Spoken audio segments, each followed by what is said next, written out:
नमस्कार, मी सुप्रिया आणखी एका नवीन ब्लॉगमध्ये आपलं मनापासून स्वागत करते. तुम्हाला आजचा दिवस सुखाचा, आनंदी आणि आरोग्यदायी जावो. तुम्ही जी काही स्वप्न पाहिली असतील ती सगळी स्वप्न तुमची पूर्ण होत. त्याचबरोबर शुभ दुपार सर्वांना. दुपारची वेळ आहे, 1:30 पावणे 1चं टायमिंग असावं हे. आणि आज की नाही म्हणजे पातळ भाजी होती जेवणाला, पण सुकी भाजी काय करावी याचा प्रश्न पडला होता. आणि मागच्याच ब्लॉगमध्ये तुमच्याबरोबर ना सांडग्याची रेसिपी शेअर केलेली आहे. तर चला म्हटलं तुमच्याबरोबर सांडग्याची भाजी कशी करतात याची रेसिपी शेअर करावी आणि कसे झालेले आहेत सांडगे तेही दाखवावेत.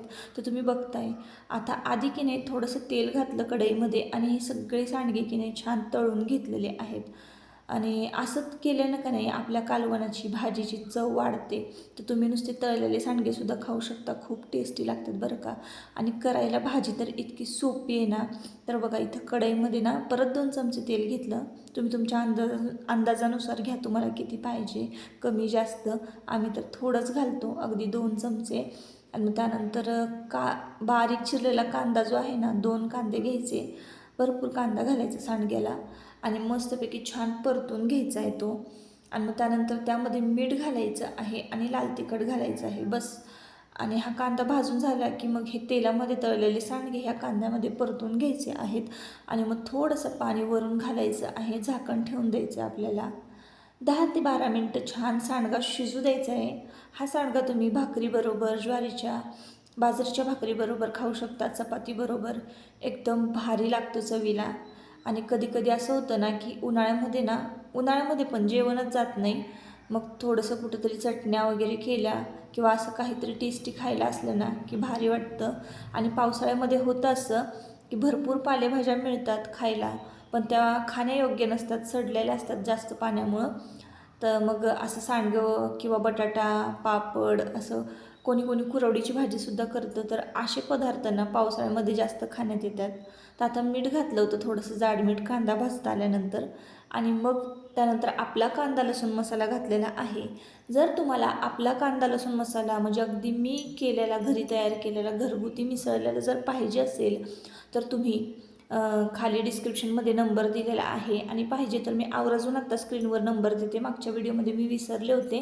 तर तुम्ही त्या व्हॉट्सअपला जाऊन मेसेज केला ना तरीसुद्धा मी तुमच्या घरपोच तो मसाला करणार आहे. आणि अगदी शुद्ध आहे आपण केलेला मसाला, त्यामध्ये कुठल्याही प्रकारची भेसळ नाही आहे, कलर येण्यासाठी कुठलेही केमिकल वापरलेले नाहीत.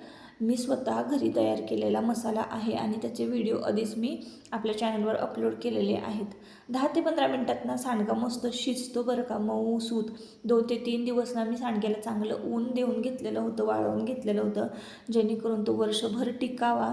आणि खरंच इतका टेस्टी झाला होता ना, जास्त काहीच नव्हतं. तुम्ही बघितलं जेव्हा आपण सांडगा तयार केला ना त्यामध्ये फक्त लसूण आणि जिरं घातलं होतं आणि भरपूर कोथिंबीर, लाल तिखट, मीठ एवढंच फक्त घातलेलं होतं मटकीच्या डाळीमध्ये. आणि मटकीच्या डाळीचं पीठ भिजवून घेतलं होतं. आणि मग त्यानंतर त्याचे सांडगे तोडून 2 ते 3 दिवस उन्हामध्ये वाळवून घेतले होते. आणि भाजी करताना पण अगदी इतकी सोपी रेसिपी आहे ना, म्हणूनच मी खूप सोपे सोपे पदार्थ तुमच्याबरोबर शेअर करते, जेणेकरून तुम्ही ते घरी करावेत आणि खावेतसुद्धा. तर आता बघा मस्तपैकी थाळी अशी होती, कैरी, चपाती आणि सांडगे. जेवणं झाली, दुपारचे 2:15 वाजलेले आहेत, म्हणजे जेवणं खूप आधीच झालेली आहेत, 1-1:30 वाजताच. तर मी हे तुम्हाला फॉल दाखवते. तर भरपूर साड्या, अगदी 10-12 साड्या आहेत ना माझ्या पिको फॉलच्या तशाच राहिलेल्या आहेत. कधी कधी काय होतं ना, कितीही काम आटपलं, कितीही लवकर मी उठले ना तरी मला दिवसच पुरत नाही. आणि दुपारची तर मी अजिबात झोपतच नाही. पण सकाळी जरी लवकर उठले ना 5-5:30 वाजता, कधी कधी तर 4:30 वाजता जाग येते. तर कामच उरकत नाही कितीही पटापट केले तरी. तर भरपूर साड्या, आता ह्या सगळ्या साड्यांना फॉल लावायला मला कमीत कमी 2-2.5 तास तरी लागणार होते. तर इकडं मशीन मी लावून दिलेली होती. एका ताईंनी मागच्या व्हिडिओमध्ये कमेंट केली होती की मशीन कशी लावायची किंवा कुठली सेटिंग, हे मी तुम्हाला नेक्स्ट ब्लॉगमध्ये नक्की दाखवते. तर आता मी काही जास्त मशीनला कपडे लावणार नव्हते, फक्त टॉवेल जे होते ना ते लावून देणार होते. पण मी ते शूट घ्यायला विसरले. तर नक्की मी नेक्स्ट ब्लॉगमध्ये तुम्हाला सांगते सगळं डिटेल्समध्ये. माझी सॅमसंगची मशीन आहे त्याबद्दल मी शेअर करते की ती मशीन मला म्हणजे कसं म्हणजे काय काय सेटिंग आहे किंवा कशी चालते हे सगळ्या गोष्टी. आता भरपूर कपडे मी भिजत घातलेले होते.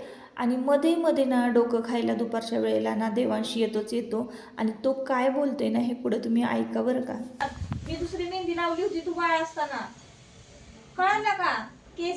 केसांच्या नसा आहेत ना आपल्या डोळ्यांच्या नसांशी जॉईंट असतात, आतमध्ये वायर कनेक्शन असतं. हो, कळलं का? ते डोळे कानाचे असते. डोळे कानाशी जोडलेले असतात का? मग नाक कशाशी जोडले? नाक तोंडापासून. तोंडाशी जोडले का नाक? बर, ठीक आहे. टीव्ही बघतो का आता तू? ते कान तोंडाकडून आणि ते नाक डोळे. हे सगळे वायर सगळ्या कनेक्ट झालेत एकमेकाशी आणि जाऊन हृदयाला जोडल्यात. काय तिथून आपल्याला दुःख होतं जर काय झालं, रिएक्शन, डोळे बिळे सुजले तर. कळालं का? मग ते काळ व्हायचं ते. अरे तुझे केस ऑलरेडी काळे आहेत.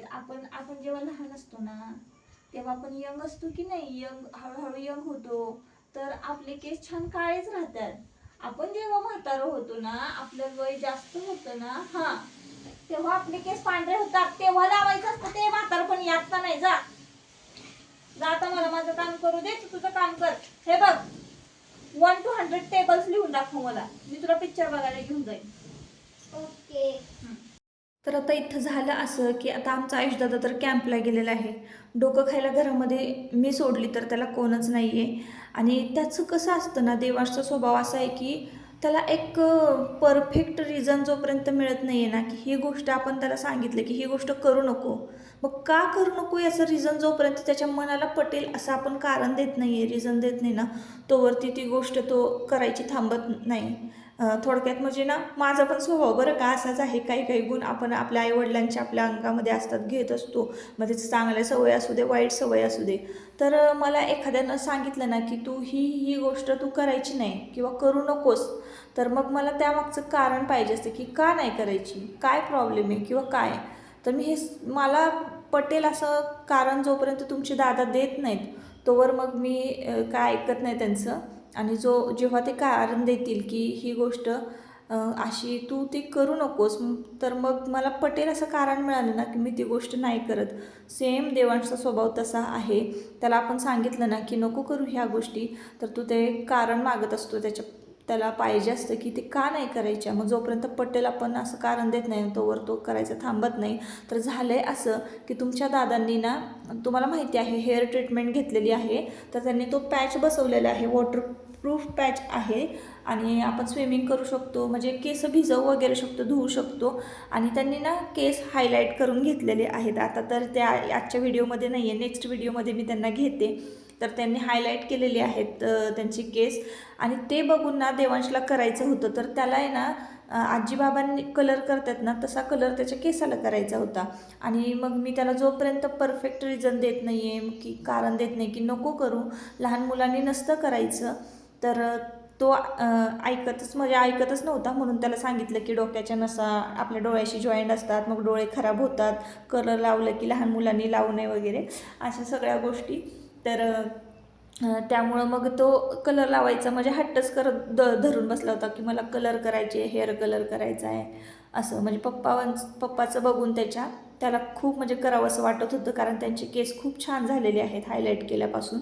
तर असो, आता इकडं ना मी कपडे धुवायला घेतलेले आहेत. तर काही म्हणजे आता कपडे हाताने मी धुते मशीन असताना, कारण कपडे खूप मळले होते. आणि बेडशीटवरचे डाग म्हणजे आंब्याचे डाग, चॉकलेटचे डाग असे मुलांनी पाडलेले होते व्हाईट बेडशीटवर. तर ते काही मशीनमध्ये निघणार नव्हते, भिजत घातले तरीसुद्धा एवढे असे निघत नाहीत, ब्रश लावावाच लागतो. तर म्हटलं डबल धुण्यापेक्षा ना हातानेच कपडे धुतलेले परवडले. जेवणही झालं होतं आणि निवांत आता मी दुपारशी ना कपडे धुवायला बसले होते. आता काही काठापदराच्या साड्या आपल्याकडे अशा असतात ना की त्या सतत ड्रायक्लिनिंगला देणं परवडत नाही आपल्याला. अशा वेळेला ना घरच्या घरी साडी कशी धुवायची थोडक्यात मी तुमच्याबरोबर शेअर करते. तर मी आता तुम्हाला दिसतंय की एका स्टीलच्या घमेल्यामध्ये छोट्या व्हाईट कलरची साडी भिजत घातलेली आहे. तर ती काठापदराची साडी आहे. जास्त जर महागड्या साड्या असतील ना तर मी ड्रायक्लिनिंगला देते. शक्यतो ना मी ड्रायक्लिनिंगला कुठल्याच म्हणजे देतच नाही साड्या, खूप बरीच वर्ष झालं मी देत नाही आहे. तर मी काय करते, फॅब लिक्विड जे आहे, कुठलंही लिक्विड घ्या तुम्ही, पण कपड्यांचं असलं पाहिजे ते. आणि ते ना थोडंसं कोमट पाण्यामध्ये, अगदी कोमट पाण्यामध्ये ना मिक्स करायचं आहे आणि साडी भिजत घालायची आहे. आणि अगदी हलक्या हाताने ना आपल्याला त्या साडीचा फॉल ब्रश न लावता साडीचा फॉल आणि साडीची जर आहे ना स्वच्छ करून घ्यायची आहे. आणि 2 ते 3 पाण्यामध्ये फक्त साडी विसळायची आहे आपल्याला. आणि अशा पद्धतीनं आपल्याला काठापदराच्या साड्या स्वच्छ करून छान सावलीमध्ये वाळवून घ्यायच्या आहेत. तर घरातली सगळी कामं आटपली आणि आम्ही आलो होतो लघु कुंभमेळाव्याला. तर वाईला की नाही गेले 5 दिवस लघु कुंभमेळावा आहे आणि नगराध्यक्षांच्या विचारातून आयोजित केलेला हा लघु कुंभमेळावा. तर ह्या साधूंकडं ना परशुशस्त्र होतं आणि मग अशी उंदीर दाखवले ना त्या साधूंकडं की नाही म्हणजे गेले ते 17 वर्ष उभेच आहेत, तप करतायत, तपश्चर्या चालू आहे त्यांची. आणि इथं ना बोलक्या भावल्यांचा सुद्धा खेळ चालू होता बरं का. म्हणजे खूप छान हा कुंभमेळावा भरला होता. जसा गंगेचा घाट सजतो तसाच कृष्णेचा घाट सजला होता. वाईची कृष्णा नदी तुम्हाला तर माहितीच असेल. आणि वाईला गणपती घाट आहे. त्या गणपती घाटावरनं जशी गंगेची आरती होती ना तशीच इथं कृष्णेची आरती करण्यात आली होती.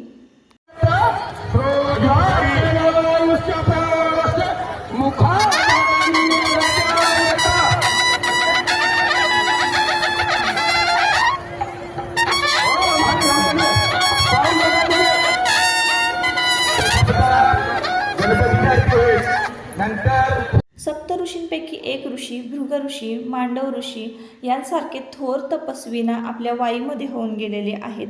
आणि त्यासाठी हा लघु कुंभमेळावा म्हणजे वाईची ख्याती सर्वदूर पोहोचावी म्हणून हा कुंभमेळावा भरवण्यात आला होता.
तर हा आहे आमचा गणपती घाट. आणि इतकं छान म्हणजे तालासुरात आरती होती. तुतारी, संबळ हे सगळे पारंपरिक वाद्य वाजवून ना इथं आरती केली जात होती. तुम्ही तर ऐकली. आणि मावळता सूर्य आणि सुटलेलं वारं नदीकाठी बसून मस्तपैकी ही आरती मला ना अनुभवता आली. कारण आपण तर काही संसार पाणी सोडून आपला प्रयागराज, उज्जैन, नाशिकला जाणार नाही कुंभमेळा बघायला. किंवा अशा आरत्या पण आपल्यालाच म्हणजे सगळे एकत्रित येऊन, सगळे वाईकर एकत्रित येऊन आम्ही सगळ्यांनी आरती केली होती. हे सगळं अनुभवण्यासारखं होतं. हे सगळं दृश्य ना डोळ्यात मनात साठवून ठेवावं असं होतं. 5 दिवसाचा हा सोहळा होता आणि खूप छान पद्धतीनं ना म्हणजे आम्हाला प्रत्येक साधू संतांचं दर्शन घेता आलं. प्रत्येक वेगवेगळ्या तपस्वींची आम्हाला तिथं भेट झाली. तर खूप छान वाटत होतं. आणि आजूबाजूचं दृश्य, वातावरण काहीसं वेगळंच होतं. खूप रंगीबिरंगी माणसांनी हा घाट सजला होता. आणि तुम्ही बघत असाल आजूबाजूला किती गर्दी होती ना, खूप गर्दी होती. तर अशा पद्धतीनं ना 5-6 दिवस आपली वाई जी आहे ती नटलेली होती. आणि हे सगळं अनुभवून मग आता आम्ही घरी आलो. घरी आल्या की नाही माझी स्वयंपाकाची गडबड चालू झाली. आणि आमचा पुजारी की नाही तुम्ही बघितलं असाल आता किती मोठमोठ्यानं आरती म्हणत होता न लाजता. तर इथं त्यानं लगेच दिवाबत्ती करायला घेतलेली आहे. मी जर विसरले ना घरामध्ये दिवाबत्ती करायची की लगेच देवांश दिवाबत्ती करत असतो. आणि मी इथं लगेच मग स्वयंपाकाला सुरुवात केली होती. तर आज ना मी आमरस करणार होते. चला म्हटलं आमरस तुमच्याबरोबर कधीच रेसिपी शेअर केली नाही तर त्याच्या टिप्ससुद्धा शेअर करूया की आमरस काळा पडू नये म्हणून मी काय करते. तर आमरस काळा पडू नये म्हणून काय करायचं आहे आपल्याला, अगदी थोडा लिंबाचा रस घ्यायचा आणि त्याच्यामध्ये की नाही पिठी साखर मिक्स करायची आणि तो आपल्याला आमरसामध्ये ओतायचा आहे. यानं काही चवीत वगैरे फरक पडत नाही.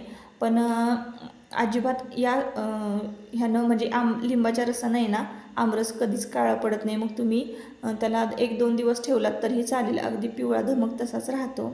ही फळं कुठली आहेत मला काही माहिती नव्हतं, जी की मी ट्रेमध्ये ठेवलेली आहेत. आमरस पटपट आंबे सोलून घेतले आणि आमरस करायला घेतलेला आहे. अजून एक पद्धत आहे, आमरस काळा पडू नये म्हणून वापरतात. तर आपल्याला जर आमरस 1-2 दिवस एक्स्ट्रा ठेवायचा असेल तर एकदम एअरटाईट कंटेनरमध्ये ठेवायचं आहे, प्लास्टिकच्या किंवा काचेच्या. स्टील किंवा जर्मनचे भांडी अजिबात वापरायची नाही. म्हणजे जर तुम्हाला जास्त वेळ ठेवायचं असेल तर आता आम्हाला हा सगळा खायचा होता आजच्या आजच लगेच, म्हणून मी काही जास्त करत बसले नाही. आणि त्याच्यावरती आमरसावर ना पिठी साखर छान भुरभुरायची आहे आणि पॅक बंद डब्यात करून जर ठेवला तर तो आमरस कधीच काळा पडत नाही. हे मी बऱ्याचदा ट्राय केलेलं आहे, म्हणून म्हटलं चला टिप्स तुमच्याबरोबर शेअर करूयात. तर चला मग आता या व्हिडिओचा इथंच शेवट करते. स्वयंपाक तर झालेला आहे संध्याकाळचा आणि थोडा वेळ होता जेवणाला, तर आमच्या आईंनी ना म्हणजे वडापाव आणला होता. तर म्हटलं चला आता हा वडापाव माझ्या वाटणीचा राहिलेला आहे. संध्याकाळी सगळ्यांनी चहाबरोबर खाल्ला आणि मीच एकटी थांबली होती खायची, तर तो खाऊन घेते. मग आता ब्लॉगचं शेवट करते इथंच. परत आपण पुन्हा भेटूया नवीन एका ब्लॉगमध्ये. तोपर्यंत स्वतःची काळजी घ्या, मजेत राहा आणि ब्लॉग जर आवडला असेल तर नक्की आपल्या चॅनलला सबस्क्राईब करा, लाईक करा आणि हाईप करा. Bye bye.